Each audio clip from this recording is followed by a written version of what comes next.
Well, hanging out with Nick Young, Velox Training Group. Back on the casting couch in our hotel room. Great. Topic we're going to talk about on that note is your favorite drill Yep. or a couple favorite drills. Hmm. You want to go first? You want me to? Sure. Yeah. So I like one. You mean like for me to train on or Yeah, someone else? anything. Your So favorite drill to train on? Ones you want to beat up students on and make them feel bad about themselves? Whatever. yeah. So like one that I like to do, very very simple to set up. I call it triple trouble. Um, Basically, what it is two open targets. You could set them up. You could change the distances of these. You don't have to shoot it at the distance that I do, but the two open targets will be set up at 7 yards, and then there'll be a small piece of steel basically in the middle of those targets at 25. And you'll have two sticks that are about 4 or 5 yards apart. Those front targets are also going to be about 4 or 5 yards apart. You'll start on one side of the stick, maybe the left stick or the right stick, doesn't really matter. You'll shoot two on paper, one on steel, two on paper, move to the other side of the other stick, and then the exact same thing going back. To me, this incorporates a lot of stuff that I want to get better at, right? Transitions, confirmation levels, entries, exits. If you take the sticks and spread them out over um, a longer distance, you can do some unmounted movement. Like there's a lot of different stuff that you can do, um, basically with three targets and two sticks. So I think it's like high value, with a super simple setup. I like that. One of my most favorite drills is designated target, which is a target transition drill. Yep. I'll try to explain this. I'll use my words hopefully well to make this sound simple. Imagine you have 3 cardboard targets and 1 piece of steel. For the drill, you're going to shoot the steel target, then a cardboard target, back to the steel target, then a different cardboard target, back to the steel, the third cardboard target you haven't shot yet, then end on the steel. It is a lot of things. If you set up, when you do the setup, you should have varying distance and difficulties for the cardboard targets. Maybe put a penalty target on it or no shoot, head box only, something like that. So they're all a little bit different. First thing this drill does is help you diagnose areas of target transitions you struggle with. For example, maybe on open targets, you're very tempted just to shoot at the shape and color, and the bullets just go somewhere on them, not necessarily in the middle. Maybe if the target is farther away, you start staring at the sight, and the next thing you know, it goes past it, and you have to bring it back. Maybe you over aim or under aim, meaning you don't confirm the sight enough. You just swing the gun past it, start blasting, or maybe the sight gets there and it sits there for what seems like a million years if you're watching it on video before the shooting starts. It's also just complicated enough that you need to rehearse it mentally to remember steel, paper, steel, paper, steel, paper, steel. That you could remember that while you're actually going, and if you use a timer or an app on your phone to record the time you're getting, just a little bit of stress or somebody watching you or a video you want to post, that's just enough to make some people forget in the middle of where they're at, what they're doing, that kind of thing. So it's a really good drill for just diagnosing and observing your tendencies and behaviors for target transitions. It's one you could do it with live ammo or just do it in dry fire. 100% love that drill. Like if ammo is not a thing, I could go out and shoot like 1,000 rounds of designated target drill and get a ton out of it. A ton. Yeah, Like it would be very, very good for you. I agree. Any other drill you want to think of? What's another drill you like? Um, I think doing stuff like different marksmanship type of drills, like doubles, or shooting bill drills at different distances. Um, to me, it's like you can never be not only fast enough, but you can never shoot the gun straight enough. Like it's only going to help you. The straighter you can shoot the gun is just going to help. And so, it's a very, very simple setup. It allows you to focus on just shooting the gun straight. What are my hands doing on the gun? What's my vision doing, etc. I think stuff like that is very, very helpful for people. I like that. I was going to say doubles, but since you stole that one, A different drill I really like is, I'll use accelerator as an example, but there's a bunch of different gear change type of drills. Mm-hmm. So for a pistol, put targets at 7, 15, and 25 yards. As far as, we're good. We'll have to make ready. I was about to pull out the blicky. As far as the target transitions, the targets are set with just enough spacing between them. Just, you have to move the gun a little bit, but it's not a wide transition between the targets. And it's a really good drill for learning to address targets at different distance and difficulty. At a broad stroke, you should be shooting the close targets really fast and the farther targets more carefully. What that means is going to vary a lot based on your training experience, skill level, that kind of stuff. For the far target, most people are going to want the sight to be a stopped, stable red dot, or front sight through the rear notch, so the sight's not moving. For the close target, just see the color of your sight will be good enough to send it. The 15-yard target will be something in between. For a lot of people, it's just the color of your sight. Maybe you try it, and if that's not for you, maybe you need to see a stop stable dot. The other problem is people start looking away from the targets while they're still shooting it, especially the 15 and the 7, because it's so close. How could you miss it? So if you're going, you could shoot the drill either near to far, far to near. You can start in the middle target, close, far, whatever order you like. In the example of going from near to far, shooting the first shot on the 7-yard target, then looking towards the 15 while you're still shooting that target, and the next thing you know, the second shot just goes maybe off in the shoulder or maybe in between the targets, something like that. It's also really tempting to shoot all the targets at the exact same speed, so with the same engagement strategy as far as what sights you see and how fast you're pulling the trigger. So it's a really good test of discipline to engage, again, at a broad stroke, close targets, get aggressive, fast pairs with just seeing the color of your sight. The far targets would be more of reactive shooting, so it'd be sight press, and seeing a stopped, stable sight in between the targets. But after you've just been railing on close targets, it's tough to want to be disciplined and wait to see your sight 2 times.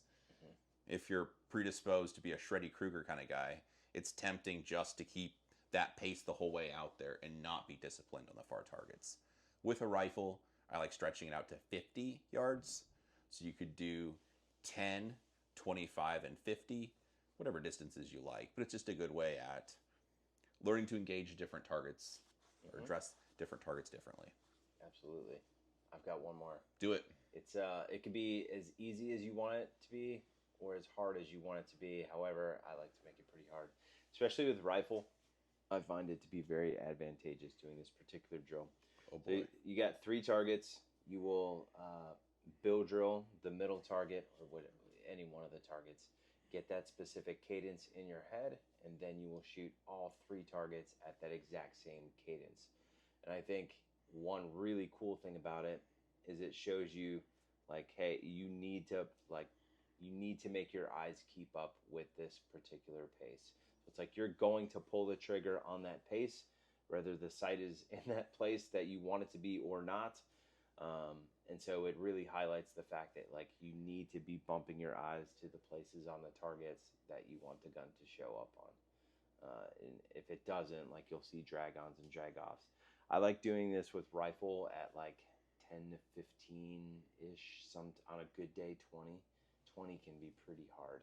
Like That's almost too much. Like if you shot like a 160 bill, you're trying to shoot all 3 targets in 160 from 20. It's definitely doable, but it's very, very challenging. I would say like the majority of people should probably try this at 10. Yeah, you can shoot with a rifle or pistol. To elaborate a little bit, I'll put words in your mouth. Not suggesting this is an engagement strategy for competition at all. It's a exercise to force you to get your eyes going from spot to spot on the target. Similar to a Blake drill, for people to be familiar. The idea with that drill back in the day was to have your splits and target transitions be the same time.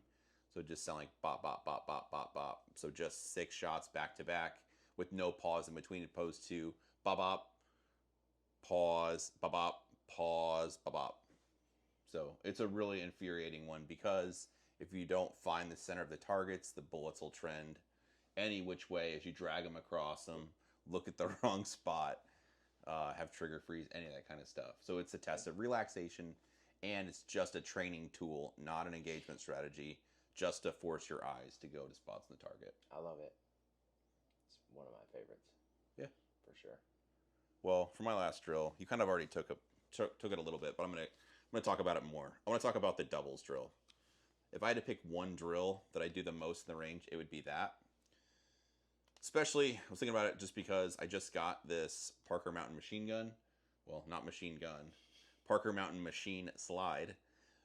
But the first 3, at least, times I took it to the range, I never engaged more than one target with it. Mm-hmm. I just went to the range with a bunch of loaded magazines and one target.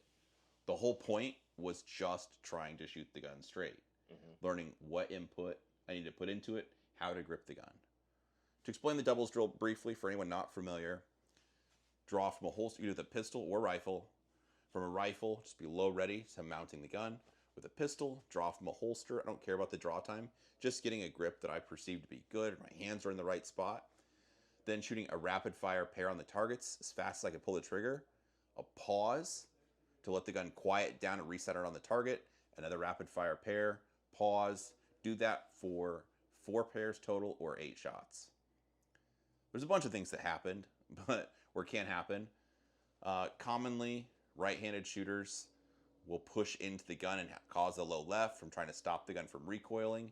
If you stare at the sight, the hits will just climb up the target. As you don't look at the spot you want to hit to return the gun.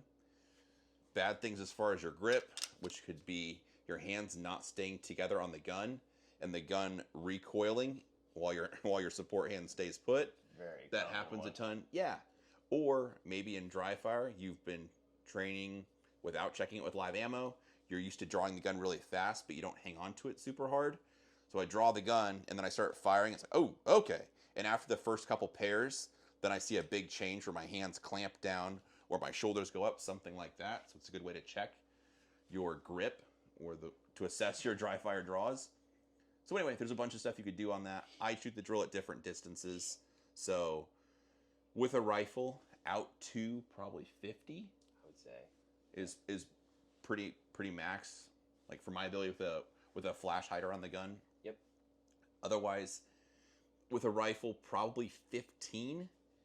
10 yards is probably as close as you want to do. Sorry, with a rifle. With a rifle. Oh, 10, with a rifle is close. 10 or 15, probably not much closer than that. Once you can hang them on the target, you just start to back up. 25, I think, is a really good distance with rifle. I think so, too. I think 10 yards and in with a rifle, I think the challenging thing about that is, number one, it's not challenging enough. Number two, people are not critical enough of their grip while shooting doubles. So with a rifle, and so what I mean is, like, maybe they shoot, a set of doubles at 10 with the rifle, and they go up and they're like, sweet, all alpha, and it's like, no, sir, that is not what we're looking for. We're looking for like golf ball size or less. Well, yesterday in class, you're shooting doubles. You shot at like 10, 20, 30, and when you get done, it's a little bit bigger than a fist, but you could put like, it was roughly a fist size group. Yep. For shooting at all 3 distances. Like that would be what you'd assess as good. Yes. So it's like, hey, can I mount the gun in such a way to where it's going to return very, very predictably? And to do that, it's like, consistent pressure back into the shoulder, etc. Don't move the gun around as you're shooting it, and all that stuff. So it allows you to assess all that. With a pistol, I think it's okay to start at probably 5 yards, maybe 5, 7, 10, back to maybe 15. Sure. Depending on after you get more training, you could go back to 20, 25, whatever, but probably 15 and in for most people unless you're like a competition shooter, you've done this quite a bit. It's just a good way to test your grip. Talking more about this Parker gun. For me, when I started shooting this, I wanted to return the gun or add just a little bit of input into it. This gun makes me just hold it perfectly still and not try to push down the gun at all to return it. So that I'm trying to fight a tendency because I want to put some kind of input into the gun. No, just hold the gun still in space and time. No other input. Fire the gun just by moving my trigger finger and not flexing any other part of my hand or my fingers, and then just try to shoot the gun as straight as possible. And it even 10 yards, it's maddening because I was trying to make all the bullets go in a hole that you could cover, I don't know, with like a 50-cent piece or something like that. Mm-hmm. It was like, that's the goal. Yep. So. What type of splits should people have with shooting doubles? Say 10 yards in with a pistol. As fast as you can pull the trigger. Mm-hmm. So that should be under, I think most people are able to do a 0.2 or under split. I think that's a good guideline. Yep. If you can't go over that or you can't get under that, it'd be just relaxing your firing hand. Because if it's anything 0.25, 0.30, something like that, it'd be aiming for both shots, which I don't want. So example, you see the sight, you press the trigger, it comes back down. You see the sight a second time, that's like, yep, time to shoot again. That would be too slow. The doubles drill, we call that predictive shooting. With training and experience, you can predict where the second shot is going to go. And you're firing at a speed that you're already predetermined you're going to send it. That doesn't mean it's a hoper or you're oblivious to where the second shot goes. It just means I'm committed and I'm along for the ride now. But if I pay attention to what's going on, I can create or draw lines between cause and effect and come up with some conclusions. For example, I saw the sight kind of do this kind of a notion where it went way low and left, then came back up, and I look at the targets and the bullets are going way low and left. I'm pushing into the gun. That is what happened. Or maybe I see the sight just climb up the target and not come back down. I see hits going high. I'm not looking at the point I want to hit. So anyway, by doing that at that rapid fire pace where you can't make corrections because it's going too fast, it's a really good way to just assess your grip. I agree. And for the purpose of like military and law enforcement, I'm not suggesting it's an engagement strategy that you'd actually use for shooting people or anything like that. It's just a way to, It's just a way to work on your grip. So all you're doing is just trying to create cause and effect, trying to hold the gun as still as possible, just moving your trigger finger without having any other part of your hand clamp up. Commonly, you'll see when people pull the trigger, their thumb will move or some other part, or maybe like their fingers, a little pinky pressure, whatever, something along those lines. Instead, I don't want any of that. You shouldn't see the thumb moving along with the trigger finger. If you're watching the grip from the side, the only thing you want to see is just the trigger finger moving, but not the rest of your hand flexing or trying to put any input into the gun. I agree. So, keep rambling on about this drill because I like it a lot and it's something I do. But whenever I switch guns or I'm trying to get up to speed with a new gun, I'll go to the range with 500 rounds just shooting that drill for the day. I take one target, just trying to make sure I hold the gun properly, can shoot it straight, not adding extra input and that kind of stuff. I love it. Cool. Well, this was a real zinger. We did it. We did it, you guys. Appreciate you taking the time. Of course. If you guys like the way Nick's talking, Nick has a podcast. I do. Train Smart podcast with Velox Training Group on all the outlets. Is that what you call them? I don't know what the kids call them these days. That sounds good. Anywhere where you can. Anywhere you want to consume podcast material. Yeah. Yep. Pretty much. Nick also has a website, VeloxTrainingGroup.com. oddly enough. He also has a YouTube channel where he puts up a bunch of helpful information that's actually well edited. So if you like consuming shooting content or you're a nerd for such stuff, you should check out Nick's channel also. Anyway, appreciate it. Yeah, of course.